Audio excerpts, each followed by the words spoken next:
Customs کی Karachi airport پر کارروائی 79 کلو سے زائد چاندی اسمگل کرنے کی کوشش ناکام بنا دی گئی۔ کراچی میں پاکستان کسٹمز نے جناح انٹرنیشنل ایئرپورٹ پر کارروائی کرتے ہوئے چاندی اسمگلنگ کی کوشش کو ناکام بنا دیا۔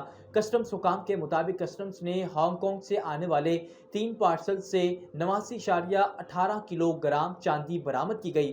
حکام کا کہنا ہے کہ ضبط شدہ چاندی کی مالیت تقریباً 6 کروڑ 69 لاکھ روپے ہے۔ پارسلز کو فیشن زیورات ظاہر کرنے کے ہانگ کانگ سے راولپنڈی بھیجا جا رہا تھا۔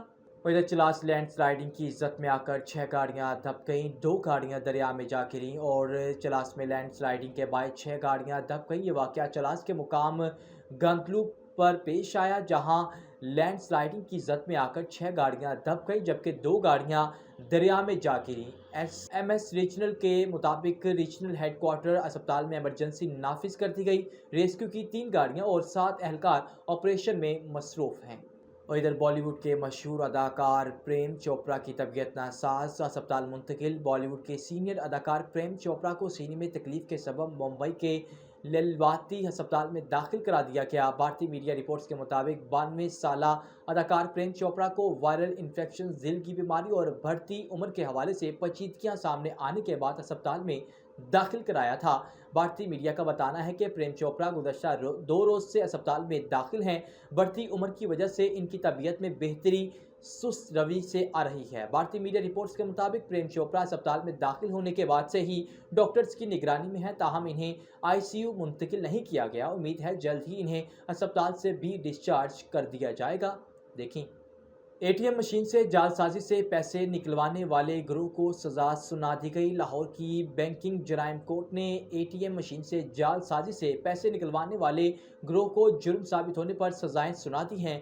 بینکنگ کورٹ کے جج طارق جاوید چودھری نے کیس کا فیصلہ سنایا ہے اور FIA لاہور نے 2013 میں مقدمہ درج کیا تھا۔ مجرموں نے شہریوں کے اکاؤنٹ سے ATM کارڈ کے ذریعے لاکھوں روپے نکلوائے تھے۔ عدالت نے مجرم مدثر غفور اور وقاص یاسین کو 7 سال سزا سنائی ہے۔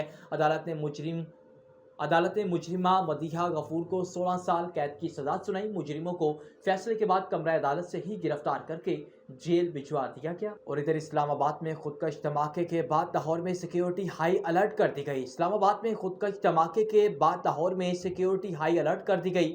اسلام آباد میں خودکش حملہ کے بعد لاہور میں سیکیورٹی ہائی الرٹ کر دی گئی۔ عدالتوں کی سیکیورٹی پر تعینات اہلکاروں کی تعداد بڑھا دی گئی۔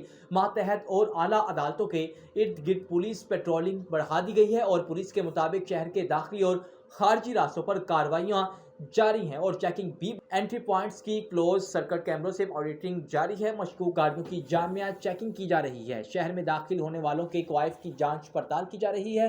اس کے علاوہ شہر کی حساس تنصیبات پر بھی سیکیورٹی بڑھا دی گئی۔ سیف سٹی کیمروں کی مدد سے اہم شاہراہوں اور تنصیبات کی مانیٹرنگ جاری ہے۔